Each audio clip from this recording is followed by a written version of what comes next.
Warahmatullahi wabarakatuh, sahabat-sahabat Haji Banjar, sahabat-sahabat Kaji Banjar dimanapun berada.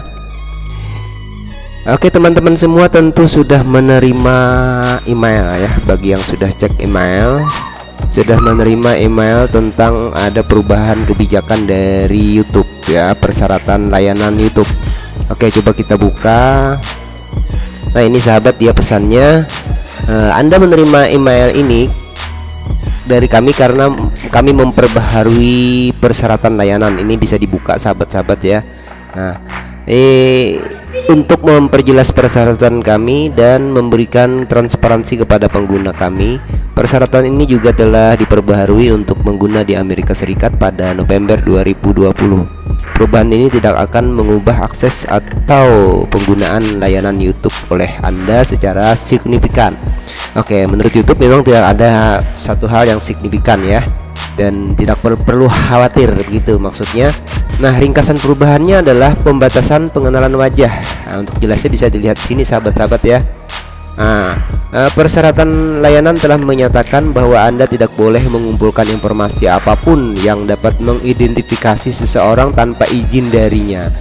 Meskipun persyaratan ini sudah mencakup informasi terkait pengenalan wajah, persyaratan yang baru menyebutkan secara eksplisit. Nah, ini sahabat, yang pertama ini karena memang banyak laporan-laporan bahwa ada orang-orang yang membuat konten itu membuat seseorang itu menjadi tersinggung dan lain-lain ya, sehingga mereka menyampaikan itu melalui YouTube, sehingga perubahan peraturan dan pembatasan ini perlu dibuat untuk para kreator ya, agar lebih berhati-hati untuk bisa membuat konten yang melibatkan orang lain supaya benar-benar memperoleh izin darinya. Jadi ini bagi sahabat-sahabat yang kontennya itu sudah terlanjur topik tentang orang-orang banyak ini pasar dimanapun yang melibatkan wajah-wajah orang lain, tentunya akan menjadi hal-hal yang agak mengetatkan sedikit ya, untuk berhati-hati begitu, karena nanti ketika upload video akan ditanyakan hal seperti ini, akan diisi checklist tertentu yang mengamankan dari kemungkinan ada laporan-laporan terhadap konten Anda yang melibatkan orang lain. Jika Anda memang sudah mendapatkan izin, maka tidak ada permasalahan lagi. Tapi jika Anda belum izin langsung mengupload videonya, maka nanti jika orang tersebut membuat sebuah laporan di konten kita itu, maka itu akan menjadi permasalahan besar bagi sahabat yang kontennya mencakup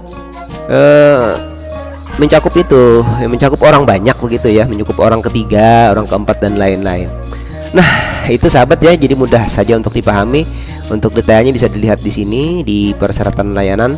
Yang kedua, hak YouTube untuk memonetisasi.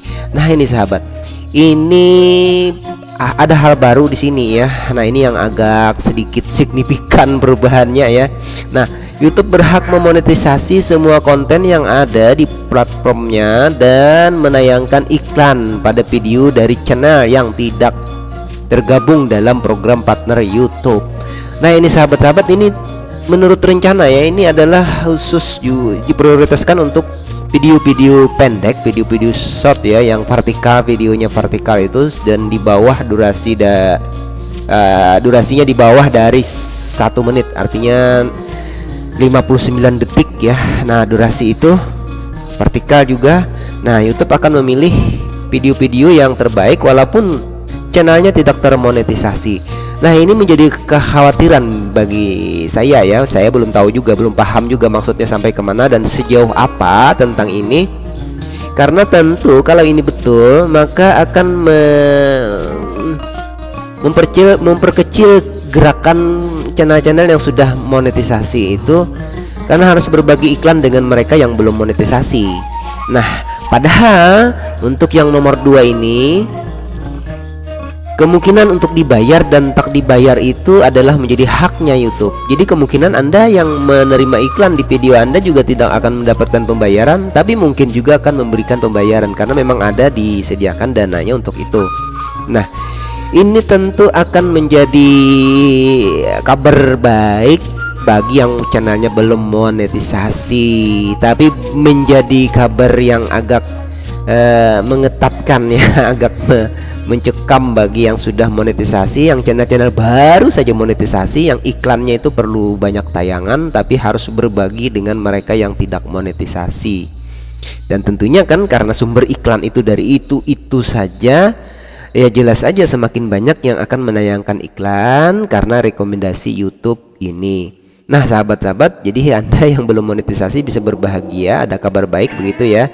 Dan jangan kaget jika ada di video Anda itu iklannya juga seperti iklan orang yang sudah monetisasi. Tapi untuk pembayaran itu belum 100% dibayarkan. Bisa saja sahabat tanpa bayar ya, bisa juga sahabat yang membayar begitu ya. Oke, yang ketiga ini sudah mudah untuk dipahami bagi yang sudah monet, tentunya kan karena memang berhak menerima pembayaran. Nah, pembayaran royalti dan pemotongan pemungutan pajak. Nah, ini ada pajak dari 0% sampai 35% sahabat untuk yang nomor 3 ini. Nah, jadi bagi yang punya NPWP pajaknya bisa 10%, kurang dari 35 tapi 10%, dan bisa 0%. Jadi sahabat-sahabat yang channelnya baru monetisasi itu bisa mengajukan pajak ya, masukkan nomor pajaknya supaya mengurangi pembayaran pemungutan pajak ini. Nah, oke, itulah sahabat-sahabat ya. Kalau mau melihat lebih lanjut informasinya, sahabat bisa klik persyaratan di sini ya, dan juga persyaratan layanan di sini. Kita lihat di sini apa persyaratannya. Nah, ini dia. Pada 1 Juni 2021 kami akan memperbaharui persyaratan layanan YouTube untuk secara eksplisit melarang pengumpulan informasi apapun yang dapat mengidentifikasi seseorang tanpa izin mereka, dan mengklarifikasi bagaimana kami memonetisasi konten di layanan. Oke, hak untuk monetisasi ini yang nomor 2 tadi ya, yang nomor 2 di sini tadi sahabat ya. Nah, ada hak untuk memonetisasi ini.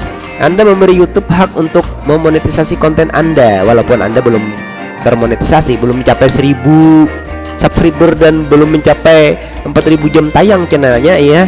Nah, jadi YouTube tetap akan menayangkan iklan di konten Anda di layanan, dan memonetisasi yang dimaksud dapat termasuk menampilkan iklan di atau di dalam konten, atau mengenakan biaya kepada pengguna lain untuk mengaksesnya. Perjanjian ini tidak membuat Anda berhak atas pembayaran apapun sahabat ya. Mulai 1 Juni 2021 setiap pembayaran yang berhak Anda terima dari YouTube berdasarkan perjanjian lain apapun antara Anda dan YouTube, termasuk misalnya pembayaran melalui program partner YouTube, langganan channel atau super chat, akan dianggap sebagai royalti. Jika diwajibkan oleh hukum, Google akan memotong pajak dari pembayaran semacam itu. Nah sahabat, jadi sudah jelas ya, ada 3 perubahan ini yang tentunya sahabat sudah menerima email ini. Dan mudah-mudahan ini menjadi pembelajaran bagi kita, dan kita lebih hati-hati, dan ada kabar baik bagi yang belum monetisasi, dan ada pembayaran yang harus kita perhatikan pajaknya. Oke sahabat-sahabat, demikian yang saya bagikan kali ini. Mudah-mudahan sahabat bisa memahami apa yang saya sampaikan, karena kita sama-sama baru menerima, sama-sama belum tahu apa sebenarnya juga. Oke, tapi kabar baik bagi yang belum monetisasi, yang juga akan bisa keluar iklannya. Terima kasih. Assalamualaikum warahmatullahi wabarakatuh.